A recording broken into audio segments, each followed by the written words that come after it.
রব্বুল আলামিন আমাদের জন্য পুরো মাস ব্যাপী ইবাদতের একটি মৌসুমের আয়োজন করেছে। বিভিন্ন বস্তুর মেলা যেমন মিলে, ঠিক ইবাদতের মেলা হলো রমাদানুল মুবারক। চিন্তা করে দেখুন, এই রমজান মাসে আমার আপনার তাহাজ্জুদ নসিব হয়, অন্য মাসগুলোতে আমি ঘুমিয়ে থাকি।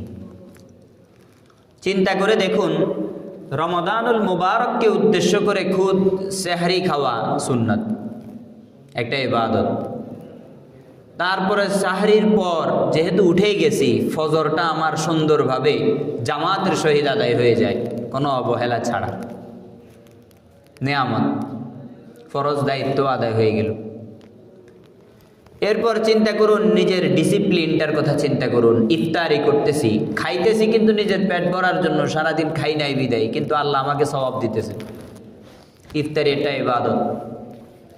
কোন জিনিসটা এরকমভাবে আপনি তুলনা করবেন যেটাতে ইবাদত পাবেন না, আল্লাহ সওয়াব দিচ্ছে না, আল্লাহ উপটোকন পাঠাচ্ছে না, আপনার জন্য উপহার রাখছে না? এরকম একটা জায়গাও রমাদানুল মুবারকের মধ্যে যেগুলো বৈধ কাজ, এগুলো সবগুলো ইবাদতের মধ্যে শামিল হয়ে যায়। রাত যখন হয়ে যায়, এশারের নামাজ পড়তেই হবে। এশারের সালাত আদায় করা ছাড়া তো শোয়া যাবে না। কিন্তু নামাজের পর আবার আল্লাহ রব্বুল আলামিন আমাকে সুযোগ করে দিচ্ছেন তারাবিহের নামে 20 রাকাত নামাজ পড়ার জন্য। ইবাদত, কথা কি বুঝাইতে পারছি? তো এইভাবে রমাদানুল মুবারকটাকে আল্লাহ রব্বুল আলামিন আমাদের জীবনের মধ্যে ইবাদতের এক মেলা, উপহার সামগ্রী, অথবা বলা যেতে পারে মহোৎসব হিসেবে 1 মাস ব্যাপী আমাদেরকে দিয়েছেন। কেন দিয়েছেন? এত সব ইবাদত, এত সব বারবার স্মরণ, আল্লাহ রব্বুল আলামিনের কাছে যাওয়া, এটারও তো একটা হিকমত আছে। দেখুন, আমরা মানুষ, আমাদের জীবনের মূল্য কি? আমাদের জীবনের মুমিন হওয়ার পর একজন মানুষের সর্বাধিক আগ্রহের জায়গা থাকবে তাকওয়া অর্জন করা। কি অর্জন করা? তাকওয়া অর্জন করা। মুমিন তো হয়ে গেছি, মুসলমান হলাম, কিন্তু তাকওয়া অর্জন করা ছাড়া তো আল্লাহর কাছে প্রিয় হতে পারবো না। কারণ আল্লাহ রব্বুল আলামিন মুত্তাকিদেরকে বেশি ভালোবাসেন। তো আমি যদি মুত্তাকি না হতে পারি, আল্লাহর সামনে কিভাবে দাঁড়াবো? আমি যদি মুত্তাকি বা ইমানদার হওয়ার পর আমার তাকওয়ার লেভেল যদি আল্লাহ রব্বুল আলামিনের পছন্দিদা জায়গা পর্যন্ত না নিতে পারি, তাহলে আমি আল্লাহর কাছে কিভাবে কি হিসাব দেব? আর আমার তাকওয়ার লেভেল, আমার মুত্তাকিয়ত, আমার ইতকা, আমার খোদা ভীরুতা যদি আল্লাহর কাছে পছন্দ হয়ে যায়, আর কিছুর প্রয়োজন নেই, এটা যথেষ্ট, শেষ। কথা কি বুঝাইতে পারছি? পৃথিবীর মধ্যে একজন মানুষ যদি তাকওয়া পেয়ে যায়, তো দুনিয়ার অন্য কিছু পেয়েছে কি পায় নাই এটার কোনো হিসাব নিকাশ নেই। তাকওয়া অর্জন মানেই হলো সব অর্জন। আল্লাহু আকবার। তো আল্লাহ রব্বুল আলামিন আমাদের এই যে মুমিন হওয়ার পর সর্বাধিক উদ্দেশ্য প্রণোদিত এবং সর্বাধিক উৎকৃষ্টতম কাজ যেটা হতে পারে, এবং আমাদের আগ্রহের সর্বস্তরের একবারে মূল্যবান যে জায়গাটা, এটা অর্জনের জন্য একটা সুযোগ করে দিয়েছেন রমজান মাসকে। কুরআনুল কারীমের মধ্যে আয়াত নাজিল হয়েছে। আল্লাহ রাব্বুল আলামিন বলেন, আউযু বিল্লাহি মিনাশ শাইতানির রাজীম, বিসমিল্লাহির রহমানির রহিম।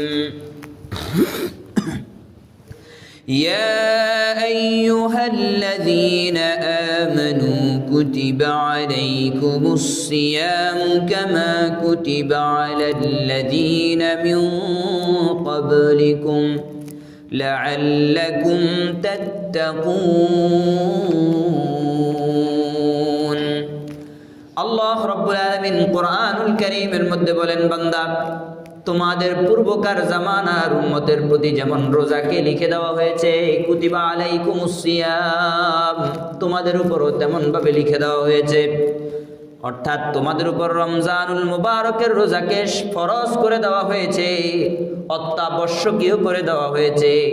রমাদানুল মুবারকের রোজাগুলো তোমাদের উপর রাখাকে ফরজ করে দেওয়া হয়েছে।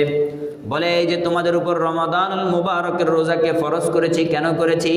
আল্লাহ রাব্বুল আলামিন বলেন লাআল্লাকুম তাত্তাকুন, যাতে তোমরা তাকওয়া অর্জন করতে পারো, তোমরা যাতে মুত্তাকি হয়ে যেতে পারো, তোমরা যাতে আল্লাহ রাব্বুল আলামিনের ভীরুতা, আল্লাহ রাব্বুল আলামিনের ভয় যেন অন্তরে জায়গা দিতে পারো, আল্লাহ রাব্বুল আলামিনের ভয় যেন অন্তরে জায়গা দিতে পারো।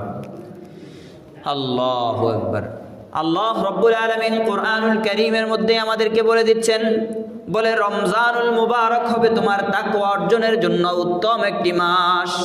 এই মাসে যদি তুমি তাকওয়া অর্জন না করতে পারো তাহলে তুমি বড়ই হতভাগা। আর এই রমজানুল মুবারকের মধ্যে যেই ব্যক্তি তাকওয়া অর্জন করতে পারবে সে বড় সৌভাগ্যবান। রমজানের গুরুত্ব আছে না নাই? রমজানের রোজাগুলো ফরজ করছেন কে? স্বয়ং রব্বুল আলামিন। কেন করেছেন? আমাদেরকে, আপনাকে, আমাকে মুত্তাকি বানানোর জন্য। বলে বান্দা পুকুরের নিচে ডুব দাও কিন্তু পানি খাও না, ভয় কার? আল্লাহর। একাকি একটা রুমের মধ্যে থাকো, পানির গ্লাস সামনে, ভালো ভালো খাদ্য সামনে, বিভিন্ন জিনিসপাতি আছে আলমিরা খুললেই পাওয়া যায়, কিন্তু তুমি খাও না, কার ভয়ে? আল্লাহর ভয়ে। বলে বান্দা একা একা চাইলে পর্দার আড়ালে গিয়ে, বিভিন্ন হোটেলে গিয়ে, বিভিন্ন অমুসলিম হোটেলে গিয়ে কিছু খাওয়া যায়, কেউ টের পাবে না, কিন্তু তুমি খাও না, কার ভয়ে? আল্লাহর ভয়ে। এটাই তো তাকওয়া। রমজানের মধ্যে রোজাকে কেন্দ্র করে আমার মধ্যে যেমন আল্লাহর ভয় ঢুকে যায়, সেম আমার জীবনের প্রত্যেকটা স্তরের প্রত্যেকটা সর্বনিম্ন থেকে সর্বোচ্চ কাজের ক্ষেত্রে যখন এই ভয়টা ঢুকে যাবে তখন আমি মুত্তাকি হয়ে যাব। কথা কি বুঝাইতে পারছি? রমজানের রোজাকে কেন্দ্র করে আমি খেলে আমার রোজা ভেঙে যাবে, কেউ দেখে না আল্লাহ দেখে, এই কথাটা যেমন আমার রোজার মধ্যে ঢুকে গিয়েছে। কেউ দেখে না আল্লাহ দেখে আমার নামাজে ঢুকতে হবে, কেউ দেখে না আল্লাহ দেখে আমার জাকাতের মধ্যে ঢুকতে হবে, কেউ দেখে না আল্লাহ দেখে আমার সম্পদ আছে না নাই হজের মধ্যে ঢুকতে হবে, কেউ দেখে না আল্লাহ দেখে আমার সদাকার মধ্যে ঢুকতে হবে, কেউ দেখে না আল্লাহ দেখে আমার নফল ইবাদতের মধ্যে ঢুকতে হবে, আমার তারাবিহের মধ্যে ঢুকতে হবে, আমার সাহরির মধ্যে ঢুকতে হবে, আমার ইফতারের মধ্যে ঢুকতে হবে। আমার জীবনের ছোট থেকে বড়, গীবত থেকে নিয়ে একবারে ভালো কারো সুনাম, কথা কি বুঝাইতে পারছি? সব কাজের মধ্যে যখন এটা আসবে, কেউ দেখে না আল্লাহ দেখে, তখন আমি মুত্তাকি হয়ে যেতে পারবো। রমজানকে উদ্দেশ্য করে রোজার মধ্যে যেমন কেউ দেখে না আল্লাহ দেখে, এই কথাটা আমি ভাবতে পারছি, সেম জীবনের প্রত্যেকটা ভালো কাজ এবং মন্দ কাজ, মন্দ কাজে স্মরণ করতে হবে, কেউ তো দেখতেছে না, দেখতেছে কে? আল্লাহ। খারাপ কাজের সাথে আমি যে লিপ্ত হয়ে গেছি, আমার মুনকার নাকির যে খারাপ কিছু লিপিবদ্ধ করছে, কার জন্য? আল্লাহর জন্য। ভালো কাজ করতেছি, মনে যেন এই কথা না আসে ও মুখে দেখতেছে আমাকে ভালো মনে করবে, না না, বরং কে ভালো মনে করবে? আল্লাহকে দেখানোর জন্য করতেছি, আল্লাহর সামনে দাঁড়াইছি, মানুষকে দেখানোর জন্য না, মানুষের কাছে ভালো হওয়ার জন্য না, তবেই আমি মুত্তাকি হতে পারবো। তাইলে মুত্তাকি হওয়ার প্র্যাকটিসিং একটা পদ্ধতি, এক মাসের একটা কোর্স হলো রমজানুল মুবারক। রমজানের গুরুত্ব এই কারণে অনেক বেশি। রমজান আল্লাহ ফরজ করে দিয়েছেন। কয় বান্দা তুমি তো মুত্তাকি হওয়ার জন্য আলাদাভাবে কোর্স করবা না, এই কারণে আমি তোমার উপর এমন এক কোর্স চাপায়া দিলাম, অর্পিত করে দিলাম, এখন তুমি এখান থেকে বাঁচতে পারবা না, সেই কারণে তুমি বাধ্য হইয়া ইত্তেকা এবং মুত্তাকি হওয়ার জন্য চেষ্টা করো। কথা কি বুঝাইতে পারছি? মুত্তাকি হওয়ার জন্য বাধ্য হয়ে চেষ্টা করবে। আল্লাহ ভীরুতা তোমার অন্তরে একটা জায়গায় সারা দিন ব্যাপী, ফজর থেকে নিয়ে, অর্থাৎ ফজর উদিত হওয়া থেকে নিয়ে সূর্যাস্ত পর্যন্ত যেভাবে তুমি রোজার ব্যাপারে আল্লাহকে ভয় করো, সেম তুমি একটু কল্পনা করলে, একটু জল্পনা করলে তোমার ভিতরে আল্লাহর ভয়টা সব জায়গায় ঢুকাইতে পারবা। এই প্র্যাকটিসটা আমি তোমার উপর ফরজ করে দিয়েছি, এটা অবধারিত করে দিয়েছি, এটার থেকে বাঁচার কোনো সুযোগ নেই। তারপরে আসেন রোজার গুরুত্ব। عن أبي هريرة رضي الله تعالى عنه قال قال رسول الله صلى الله عليه وسلم إذا رأيتم الهلال فصوموا وإذا رأيتموه فأفطروا فإن غم عليكم فصوموا 30। নবী পাক সাল্লাল্লাহু আলাইহি সাল্লামের সাহাবী হযরত আবু হুরায়রা বলে রাসূলুল্লাহ সাল্লাল্লাহু আলাইহি ওয়াসাল্লাম বলেছেন, ইযা রাআইতুমুল হিলাল, বলে তোমরা যখন রমজানুল মুবারকের চাঁদ দেখবে, কি দেখবে? চাঁদ দেখবে। রমাদানুল মুবারকের চাঁদ দেখার সাথে সাথে তোমরা রোজা রাখা শুরু করবে পরদিন থেকে। কারণ রমাজানের চাঁদ যখন উঠে যাবে, চাঁদ যখন তোমরা দেখতে পাবে, তখন তোমাদের জন্য রোজা অবধারিত হয়ে যাবে। তাহলে রমজানুল মুবারকের রোজা রাখবো সম্পর্ক কিসের সাথে? চাঁদ দেখার সাথে। কিসের সাথে? চাঁদ দেখার সাথে। চাঁদ দেখে ফেলেছি তো রাসূলুল্লাহ সাল্লাল্লাহু আলাইহি ওয়াসাল্লাম আদেশ করেছেন রোজা রাখো, এখন আর ভাঙা যাবে না। রোজার গুরুত্ব দেখছেন? রাসূল এখন আদেশ করতেছে, এই রোজা রাখো, এখন আর ভাঙতে পারবে না। তারপর রাসূল বলেন, আবার যখন তুমি রমাদানুল মুবারক শেষ হয়ে যাবে, শাওয়ালুল মুকাররমের চাঁদ যখন তুমি দেখবে, ওই সময় চাঁদ দেখার পর থেকে তুমি রোজা ভাঙবে, পরের দিন থেকে আর রোজা রাখতে হবে না। তাহলে চাঁদ দেখে রোজা রাখবো, চাঁদ দেখে রোজা ভাঙবো। কথা কি বুঝে আসছে? সৌদি আরব কি হিসাব না চাঁদ দেখা হিসাব? কথা কি বুঝাইতে পারছি? সৌদি আরবের একদিন বা 2 দিন ডিফারেন্স হয়, সবসময় একদিনের ডিফারেন্স হয়। এখন এইটাকে মেনে আমরা বসে থাকি। আসলে কি এটা মানা উচিত নাকি চাঁদ দেখার উপর নির্ভর করা উচিত? চাঁদ দেখার উপর নির্ভর করা উচিত। কারণ গত এই বেশি তো দূর যায় নাই, কয়েক বছর আগেই, 5-6 বছর আগে এরকম একটা ঘটনা ঘটেছিল। সৌদি আরবের সাথে আমাদের 2 দিনের ডিফারেন্স হয়েছে ঈদে, মনে আছে না আপনাদের? তো এটা কিভাবে হয়েছে? এই চাঁদ দেখার উপর নির্ভর করে হয়েছে। এই কারণে সংবাদ মাধ্যম অথবা আবহাওয়া অধিদপ্তর, বিভিন্ন চাঁদ দেখা কমিটি, এই সকল খবরগুলো হচ্ছে সম্ভাব্য খবর। যতক্ষণ না ইসলামিক ফাউন্ডেশন থেকে ক্লিয়ার করা না হবে, মুফতি বোর্ড যেটা আছে, অর্থাৎ চাঁদ দেখা কমিটি আছে, সেখানে ওলামায়ে কেরাম সেখানে সভাপতি সেক্রেটারিতে আছেন, উনারা চাঁদ দেখাটাকে ইনশিওর করে। ওই ইনশিওরের উপর ভিত্তি করা যাবে আমরা বাংলাদেশি রাষ্ট্রের জন্য। কিন্তু ওই সৌদি আরবে আজকে ঈদ হয়েছে নি, ছেলে থাকে, অথবা চাঁদ উঠছে নি, ছেলে থাকে, খবর নিলাম, পরের দিন আমি প্রচার করতে শুরু করলাম কালকে আমাদের এখানে ঈদ, কালকে আমাদের এখানে রমাদান। না ভাই, এটা কোনো নীতি না। এটা কি না? এটা কোনো নীতি না। বরং আমার জন্য সুন্নাহ হবে যে ভাই কালকে যদি চাঁদ উঠে তাহলে আমাদের এখানেও হতে পারে। আর চাঁদ না উঠলে 30 তারিখ তো পূর্ণ করতে হবে, 30 তারিখ তো পূর্ণ করতে হবে। কথা কি বুঝে আসছে? 30 তারিখ চাঁদ যদি না উঠে তাহলে 30 তারিখ পূর্ণ করার পরে রোজা রাখবে, 30 তারিখ পূর্ণ করার পরে ঈদ পালন করবে। কথা কি বুঝাইতে পারছি? এই কারণে রমাদানুল মুবারকের রোজার সম্পর্ক কিসের সাথে? চাঁদের সাথে। কোনো সৌদি আরবের সাথে না, অন্যান্য জায়গার সাথে না। হ্যাঁ, সৌদি আরব অন্যান্য জায়গা যেগুলো আছে, চাঁদ উদিত হওয়ার জন্য একটা স্থান থাকে, এটাকে আরবিতে বলা হয় মাতলা, উদিত স্থল। এই উদিত স্থল এক এক সময় এক এক জায়গা হয়। এক এক সময় যারা মানে এসব বিদ্যা নিয়ে গবেষণা করেন তারা বলতে পারবেন। অর্থাৎ এক এক সময় এক একটা জায়গা হয়। কখনো কখনো সৌদি আরবে দেখা যায় আগে, আমাদের এখানে পরে। বুঝে আসছে? কারণ কি এটা? কারণ সৌদি আরব সূর্যের দিক থেকে একটু আমাদের থেকে আগে, সূর্যের দিক থেকে। আপনারা দেখবেন আমাদের দেশে সূর্যটা উঠে এভাবে কাত হয়ে, কিভাবে হয়? এভাবে কাত হয়ে সূর্যটা উঠে। কিন্তু মিডল ইস্ট অথবা আরব বিশ্বে সূর্যটা মাথা বরাবর সোজার দিকে উঠে, যার কারণে ওখানের গরমের প্রচণ্ডতা বেশি, আমাদের এখানের গরমের প্রচণ্ডতা কিছুটা কম। কথা কি বুঝাতে পারছি? এটা হচ্ছে পৃথিবীর আয়তন অনুযায়ী পৃথিবীর ভাগ। এই কারণে আরব বিশ্ব বলেন, ইউরোপ আমেরিকা বলেন, বিভিন্ন জায়গার এক একটা উদিত স্থল আছে। সেই অনুযায়ী ওইখানকার ওলামায়ে কেরাম সিদ্ধান্ত নিবে তাদের চাঁদ কখন উঠে, কখন তাদের চাঁদ উঠে, পরীক্ষা নিরীক্ষার মাধ্যমে। সেম আমাদের বাংলাদেশের জন্য আমরাও আমাদের চাঁদ কখন উঠবে এটার সিদ্ধান্ত আমাদের বিজ্ঞ ওলামায়ে কেরামের সিদ্ধান্তই মানতে হবে। কথা কি বুঝাইতে পারছি? হ্যাঁ, ইসলামিক ফাউন্ডেশনে আল্লাহর রহমতে আমাদের তো এখন জাতীয় খতিব যিনি আছেন মুফতি আব্দুল মালেক সাহেব হুজুর, উনি পুরা বাংলাদেশের মধ্যে গিনে চুনে একবারে বাছাই করা একজন মুহাদ্দিস, মানতে কোনো অসুবিধা নেই। সমস্ত কওমে ওলামায়ে কেরাম বলেন, যারা মূলধারার আহলে সুন্নাত ওয়াল জামাত আছে তার প্রতি আস্থায় ভরপুর, তিনি যেটা বলেন সেটাকে তারা সবাই আস্থা ভরে গ্রহণ করেন। এটাই তো বড় নিয়ামত। উনি চাঁদ দেখা কমিটির মধ্যে আছে।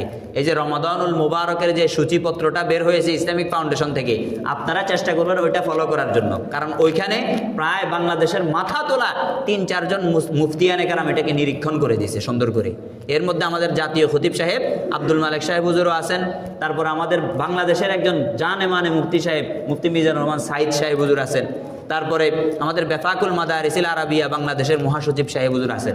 তো এইভাবে আমরা এগুলোকে ফলো করার চেষ্টা করব। ইসলামিক ফাউন্ডেশনের যে নীতিমালা বের হয়েছে ওইখানে যেই আমরা আমাদের মসজিদগুলো এভাবে পরিচালনা করার সিদ্ধান্ত নিয়েছি। আগে যদিও আমরা বসুন্ধরার ওইটাকে ফলো করতাম, কিন্তু এখন থেকে আমরা চিন্তা করতেছি যে ইসলামিক ফাউন্ডেশন যেহেতু আমাদের নির্ভরযোগ্য ওলামায়ে কেরাম দ্বারা পরিচালিত হচ্ছে, এখন আর আমরা ইসলামিক ফাউন্ডেশন থেকে এগুলো নিতে আমাদের কোনো সমস্যা নেই। ইনশাল্লাহ আমরা ওইটা হিসাবে ফলো করার চেষ্টা করব। এই গেল চাঁদ দেখার সাথে কিছু কথাবার্তা। তাহলে রোজার গুরুত্ব আমি চাঁদের উপর নির্ভর করব। কিসের উপর? চাঁদ দেখেছি তো রোজার গুরুত্ব চলে এসেছে, এখন আর রোজা ভাঙার সুযোগ নেই। এখন চাঁদ দেখলাম, রোজার যেহেতু প্রত্যাদেশ চলে এসেছে, রাসূল বলেছেন রোজা রাখো, এখন আর ভাঙতে পারবো না, কিন্তু আমি আমার বাচ্চাকে শুরুর থেকে অভ্যাস করালাম না। শুরুর থেকে অভ্যাস না করানোর কারণে আমার যে বাচ্চা 14 বছর 15 বছরে বালেগ হয়ে গেছে, এই বাচ্চাটা আর রোজা রাখলো না।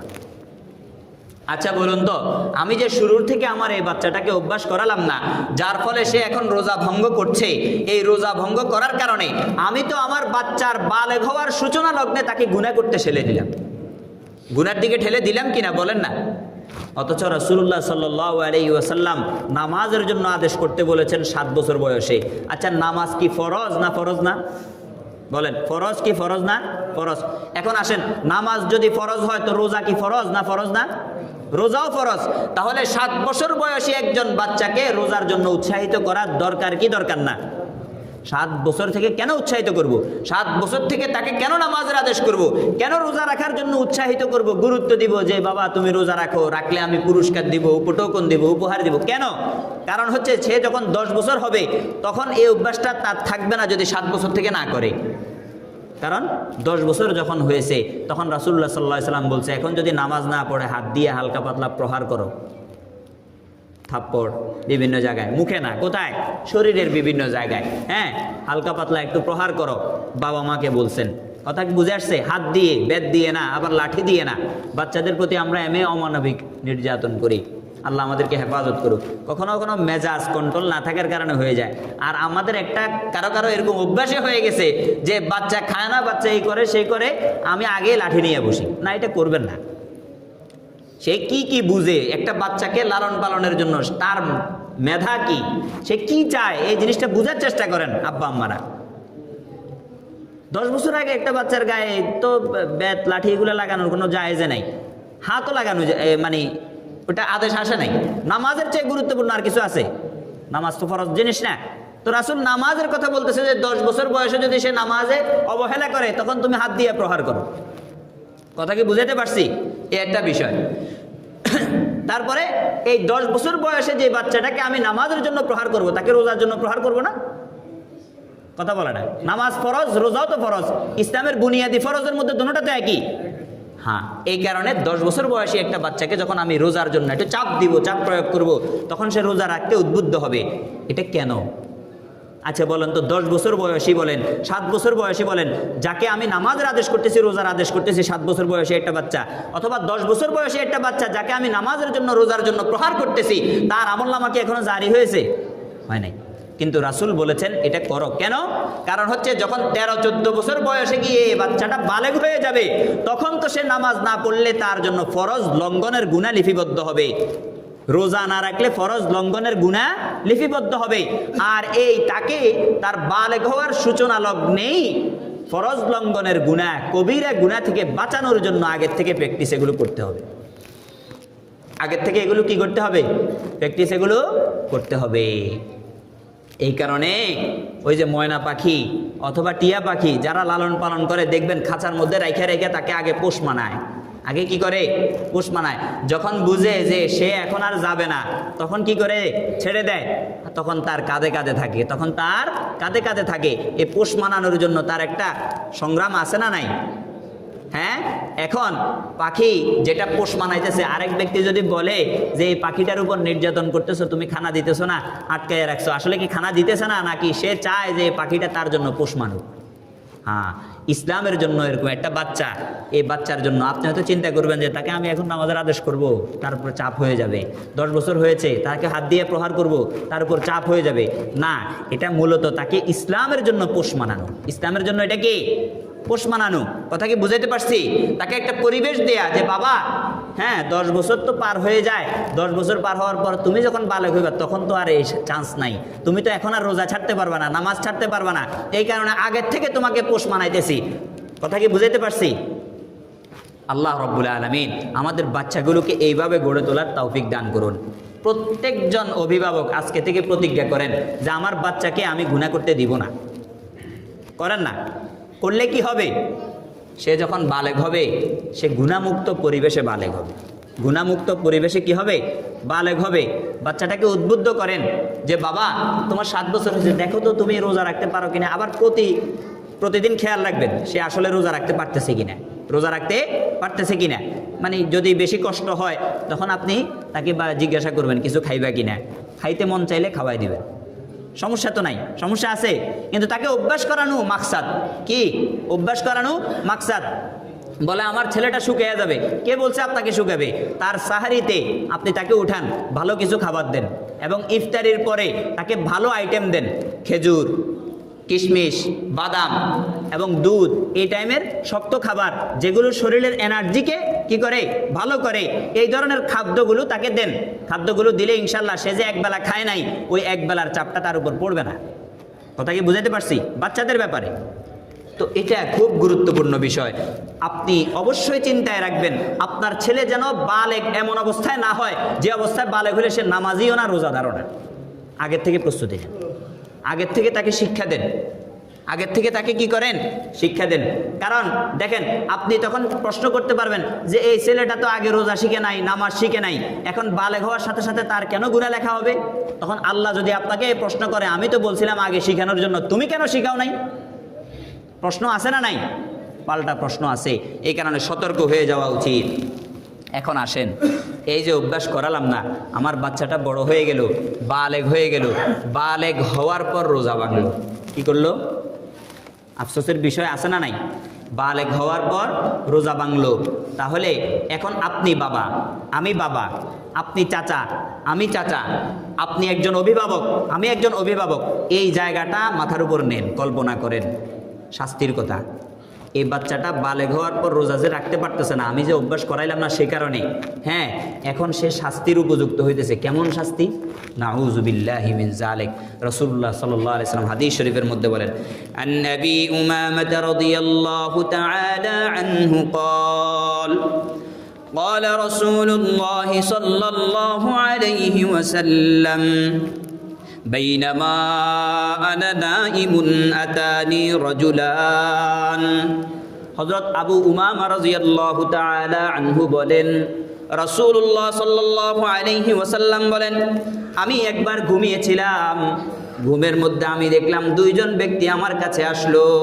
রাসূল সাল্লাল্লাহু আলাইহি সাল্লাম বলছেন, তো আমি ঘুমের মধ্যে দেখতেছি 2 জন ব্যক্তি আমার কাছে আসলো। ফাআখাযা বিদবাইয়া, রাসূল বলেন যে তারা 2 জন ব্যক্তি আমার কাছে এসে আমার 2 বাহু ধরলো, 2 বাহু ধরে ফাআতায়া বি জাবালান ওয়ারা, রাসূল বলেন তারা আমাকে এক দুর্গম পাহাড়ের কাছে নিয়ে গেল, যে পাহাড় চড়ার জন্য আমি সক্ষম ছিলাম না। রাসূল বলেন কি, যে দুর্গম এক পাহাড়ের সামনে আমাকে নিয়ে গেল, আমি ওই পাহাড়ে চড়ার জন্য সক্ষম ছিলেন না। ফাকালা ইসআদ ফাকুলতু ইন্নী লা উতিকুহু, তারা আমাকে বলল এই পাহাড়ের উপর চড়ুন। আমি বললাম আমি চড়তে সক্ষম নয়, কারণ আমার এত দুর্গম পাহাড়, এত উঁচু পাহাড়, এত দাঁড়ানো পাহাড়, এই পাহাড় বেয়ে আমি চূড়া পর্যন্ত পৌঁছা আমার জন্য সক্ষম নয়, আমার জন্য ওই শক্তি নেই। ফাকালা সানুসাহিলুহু লাক, ওই দুইজন ব্যক্তি আমাকে বলল যে আমরা আপনাকে খুব সহজ করে দিব, সেখানে আপনি চড়তে পারবেন, সহজ করে দিব, আপনি পাহাড় চড়তে পারবেন। রাসূলের জন্য সহজ করা হলো। তারপরে ফাসাআতু হাত্তা ইযা কুনতু ফি সাওয়াইল জাবাল, আমি অতঃপর ওই পাহাড় চড়ে পাহাড়ের চূড়া পর্যন্ত পৌঁছে গেলাম। ফাইযা বিআসওয়াতিন শাদীদা, অতঃপর আমি সেখানে গিয়ে চিৎকার শুনতে পেলাম, এত বিকট চিৎকার। পাহাড়ের চূড়ায় যখন উঠছে, রাসূল বলতেছেন এত বিকট আকারের চিৎকার আমি সেখানে শুনতে পেলাম। তারপরে কুলতু মা হাদিহিল আসওয়াত, রাসূল বলেন আমি তাদের দুইজনকে জিজ্ঞাসা করলাম, যে দুইজন আমাকে ওই পাহাড়ের চূড়ায় নিয়ে গেছেন, আমি জিজ্ঞাসা করলাম যে এই চিৎকার চেঁচামেচি কিসের? কলা, তারা বলল হাযা আওয়াউ আহলিন নার, এই চিৎকার চেঁচামেচি হলো জাহান্নামবাসীদের। জাহান্নামবাসীরা জাহান্নামের মধ্যে আযাব পাওয়ার পরে যেই চিৎকার আর চেঁচামেচি করে, ওই চিৎকার চেঁচামেচি পাহাড়ের চূড়ায় শোনা যাচ্ছে। রাসূলুল্লাহ সাল্লাল্লাহু আলাইহি ওয়াসাল্লাম বলেন সুম্মান তালাকা বি, তারপর তারা আমাকে নিয়ে সামনে অগ্রসর হলো। ফাইযা আনা বিকওমিন মুআল্লিকিনা বিআরাকিবিহিম, তারপর আমি এমন কিছু লোকজনের সামনে দিয়ে যাচ্ছিলাম যেই লোকগুলোর পায়ের গোড়ালির উপর যেই মোটা রগটা থাকে ওটাকে সুই দিয়ে ছিদ্র করে রশি দিয়ে বেঁধে লটকানো হয়েছে। এমন কিছু লোক, ওই যে আমরা গরু লটকাই না, গরুর রান লটকাই কিনা, ছাগলের রানগুলো লটকাই কিনা রশি দিয়ে, রাসূলুল্লাহ সাল্লাল্লাহু আলাইহি ওয়াসাল্লাম বলে কিছু লোকের সামনে দিয়ে আমি যখন যাচ্ছিলাম, তাদের ওই পায়ের গোড়ালির ওই মোটা রগ দিয়ে তাদেরকে ঝুলানো হয়েছে।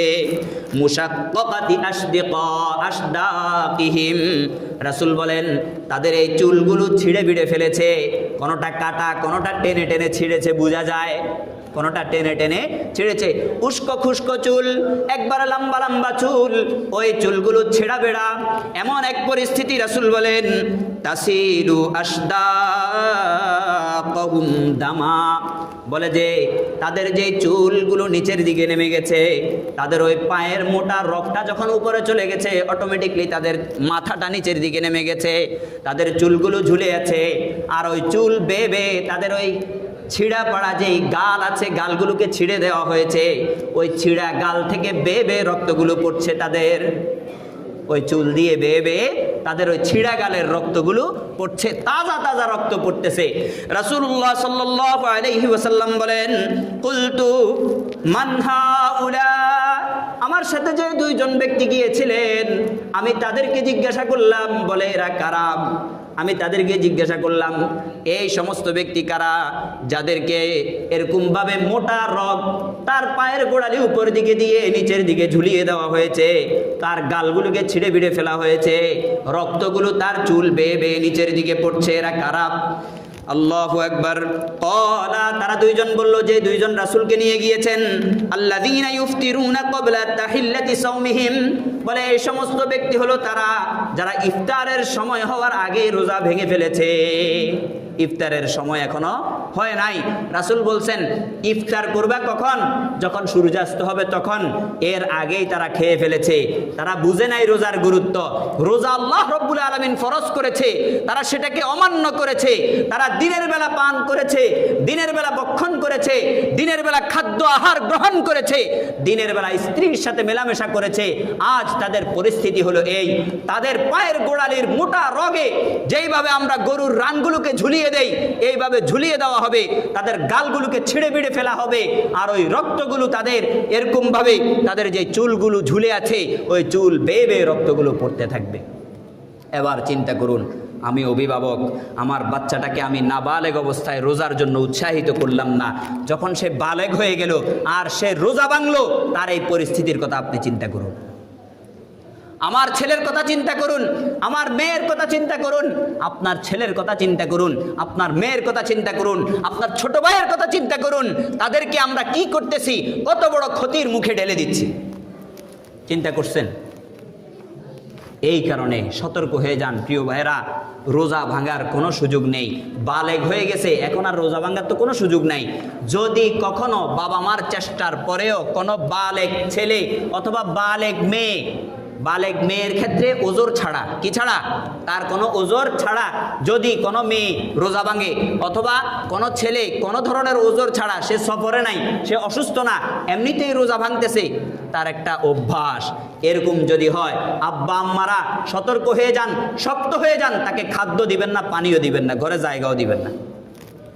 তুমি যেখানে যাইয়া খাইতে চাও খাও, আমার পকেটের থেকে 2 টাকাও তুমি পাবা না, আমার ঘরের থেকে 1 প্লেট ভাতও তুমি পাবে না, আমার পক্ষ থেকে তুমি 1 গ্লাস পানিও পাবে না। এটা আল্লাহর বিধান, আল্লাহর বিধান তুমি মানো না, আমি তোমার এই গুনাহ বহন করতে পারবো না। আর মায়েরা ভালো করে কান পেতে শুনে রাখেন, বালেগ ছেলের যে ইচ্ছা করে আপনারা রোজা ভাঙান, এই রোজা ভাঙানোর গুনাহ তার আমলনামায় যেমন যাবে, আপনার ভাঙানোর কারণে আপনার আমলনামায়ও যাবে। সতর্ক হওয়া জরুরি। সুতরাং খেলায় খেলায় দিন কাটিয়ে দিব, আমার বাচ্চাগুলোকে আমি মানুষ করার চেষ্টা করব না, এগুলো কি আল্লাহর পক্ষ থেকে আমার প্রতি আমানত ছিল না? এই আমানতের আমি কতটুকু আমানত রক্ষা করতে পেরেছি, এই আমানতের আমি কতটুকু খেয়ানত করলাম, এই হিসাব নিকেশ কি আমাকে দিতে হবে না? আমাকেও দিতে হবে। সেই কারণে আজকে থেকে সতর্ক হয়ে যান। রোজা আসতেছে, আগামী বৃহস্পতিবার না হলে শুক্রবার কনফার্ম রোজা, এই তো। তাহলে এবার চিন্তা করুন, এই যে অল্প কিছু সময় আমার হাতে আছে, এই অল্প কিছু সময়ে আমি নিজেকে মুষ্টিবদ্ধ করি। বাচ্চা আমার খুব মায়ার, কার বাচ্চাটা কার কাছে মায়ার না বলেন? কার ছেলেটা কার কাছে মায়ার না? কার মেয়েটা কার কাছে মহাব্বতের না? সবার ছেলে মেয়ে সবার কাছে মহাব্বতের, কিন্তু এমন মহাব্বত আমি করব না যেই মহাব্বতের কারণে পুলিশ আমার ছেলেকে উঠিয়ে নিয়ে যায়, এমন মহাব্বত আমি করব না যেই মহাব্বতের কারণে সেনাবাহিনীর বোটের জুতার বাড়ি খেতে হয় আমার ছেলের, এমন মহাব্বত আমি আমার ছেলেকে করতে চাই না যেই মহাব্বতের কারণে জাহান্নামীদের কাতারে যেতে হয় এবং তার পাকে উপর দিকে লটকিয়ে তার গাল টাল ছিঁড়ে রক্ত বের করা হয়। এমন মহাব্বত আমার দরকার নাই। এই মহাব্বত নয়, এই মহাব্বত হচ্ছে আমার ছেলের ক্ষতি আমি নিজের হাতে করলাম। ঠিক আছে না বিষয়টা? আমি জানি ওখানে গেলে পুলিশ ধরবে, আমি আমার ছেলের মন চাইতেছে তার মহাব্বতে পড়ে সেখানে যেতে দিব না। তো রোজা ভাঙলে আল্লাহর কাছে শাস্তি পেতে হবে, আমি জানি বুঝি, এরপর আমার ছেলেকে আমি রোজা ভাঙতে দিব? কিভাবে দিতে পারি বলেন? কোনোভাবেই সম্ভব না। এই কারণে 7 বছর বয়সী যে সমস্ত ছেলেরা আছে তাদেরকে উদ্বুদ্ধ করান, বাবা দেখো তো পারো কিনা। 10 বছর হয়ে গেছে, এরপরে এই তুমি রোজা রাখো না কেন, মাঝে মাঝে একটু বকাঝকা করেন, হাত দিয়ে 1টা 2টা দেন, তুমি আজকে রোজা রাখবা, ভালো করে খাও, তুমি সাহারিতে উঠো। এরপরে বালেগ হয়ে গেছে, এখন তার জন্য খাবারও নাই, প্লেটও নাই, তুমি রোজা রাখো না, এটা তুমি বুঝবা, তুমি তোমার আল্লাহর সাথে বুঝো, আমি আমার আল্লাহর সাথে বুঝে নিয়েছি, তোমাকে আমি খাবার দিব না। কঠোর হয়ে যান বাবারা, কঠোর হয়ে যান। আমাদেরকেও বুঝান যে দেখো এটা তো আমরা আমাদের ছেলের ক্ষতি করতেছি। আল্লাহ রব্বুল আলামিন আমাদের সবাইকে দৃঢ় প্রতিজ্ঞাবদ্ধ হওয়ার তৌফিক দান করুন, যাতে আমরা আমাদের ছেলে মেয়েগুলোকে সুন্দরভাবে মানুষ করতে পারি। তারপরে রোজার ফজিলত, রোজা ভেঙে ফেললে এত শাস্তি, আর কেউ যদি রাখে তার জন্য ফজিলত আছে না, তার জন্য সুসংবাদ আছে না? ওই সুসংবাদগুলো আছে। সংক্ষেপে বলা যায়, রোজার প্রতিদান স্বয়ং আল্লাহ রব্বুল আলামিন দিবে, স্বয়ং আল্লাহ রব্বুল আলামিন দিবেন। হাদিস শরীফের মধ্যে আসছে, প্রত্যেকটা ভালো কাজ, প্রত্যেকটা হাসানা সুন্দর কাজ, এটা একবারে 10 থেকে নিয়ে প্রায় 700 পর্যন্ত গুণ বৃদ্ধি করা হয় একজন বান্দার জন্য। সওয়াব একজন বান্দার জন্য প্রত্যেক ভালো কাজের সওয়াব 10 থেকে নিয়ে 700 গুণ পর্যন্ত কি করা হয়? বৃদ্ধি করা হয়। সর্বনিম্ন 10 গুণ, সর্বোচ্চ 700 গুণ। এর উপরেও আল্লাহ চাইলে করতে পারে কি পারে না? পারে। কিন্তু আল্লাহ রব্বুল আলামিন বলেন, ক্বালাল্লাহু তাআলা ইল্লাস-সাওম, কিন্তু আল্লাহ রব্বুল আলামিন বলেন শুধু রোজা এমনভাবে আমি প্রতিদান দিব না রোজার প্রতিদান 10 থেকে নিয়ে 700 পর্যন্ত সীমাবদ্ধ থাকবে না। আল্লাহ রাব্বুল আলামিন বলেন ফা ইন্নাহু লি ওয়া আনা আজজি বি, বলে এই রোজাটা শুধুমাত্র আমার জন্য রাখা হয়। পুকুরের তলদেশে ডুব দিয়েও সে পানি খায় না, অন্ধকার রুমের ভেতরে গিয়েও সে পানি পান করে না। এই যে আমার জন্য ভয়, শুধু আমাকে দেখানোর জন্য ভয়, এই কারণে আমি আল্লাহ নিজের হাতে তার প্রতিদান তুলে দিব যে তুমি আমাকে ভয় করেছো, আজকে তুমি তোমার প্রতিদান আমার হাত থেকে বুঝে নাও। প্রথম পুরস্কার আল্লাহ বলতেছে ইয়াদাউ শাহওয়াতাহু, বলে তার মনে যেটা চায় এটাকে সে ছেড়ে দিয়েছে। ওয়া তুআমাহু, এবং তার অন্তরে যে খাদ্যের আহার গ্রহণের সব কিছুকে ছেড়ে দিয়েছে। কিসের জন্য? মিন আজলি, আমার জন্য। আল্লাহ বলে আজকে আমি তাকে নিজের হাতে প্রতিদান দিব। দ্বিতীয় পুরস্কার, কিয়ামতের দিন রোজাদারকে পানি পান করাবেন কে? রব্বুল আলামিন।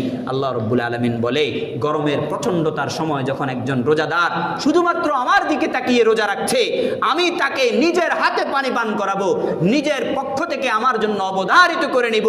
তার ওই পিপাসার্ত গলা ভেজানোর জন্য, তার ওই পিপাসার্ত গলা, যেই গলার মধ্যে সে আমার জন্য শাস্তি ভোগ করেছে, আসলে তো শাস্তি ছিল না, কিন্তু সে মনে করে নিয়েছে আমার প্রভুর জন্য আমি করব, এর বাহিরে আমি এক সুতোও যাব না। আল্লাহ রাব্বুল আলামিন বলে আজকে আমার জন্য দায়িত্ব হলো তার ওই গলাটাকে ভিজিয়ে দেয়া, তাকে সুন্দর পানি পান করানো। তৃতীয় পুরস্কার, জান্নাত লাভের পথ হলো রোজা। জান্নাত লাভের পথ হলো কি? রোজা।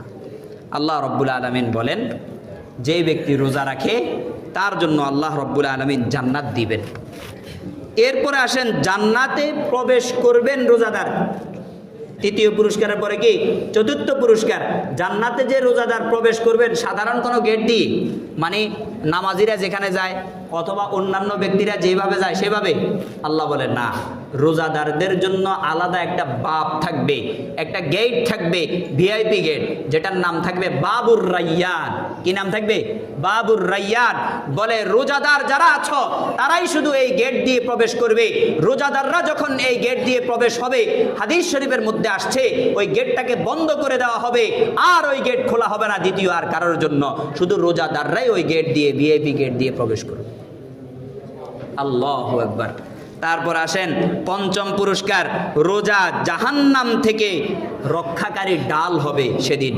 কোনো ব্যক্তি বিভিন্ন আমলের কারণে ধরা খেয়ে গেছে কিন্তু রোজাদার ছিল, আল্লাহ রাব্বুল আলামিনের রাসূল বলে সেদিন তার রোজা তাকে জাহান্নাম থেকে মুক্তির জন্য ঢাল হিসেবে দাঁড়িয়ে যাবে।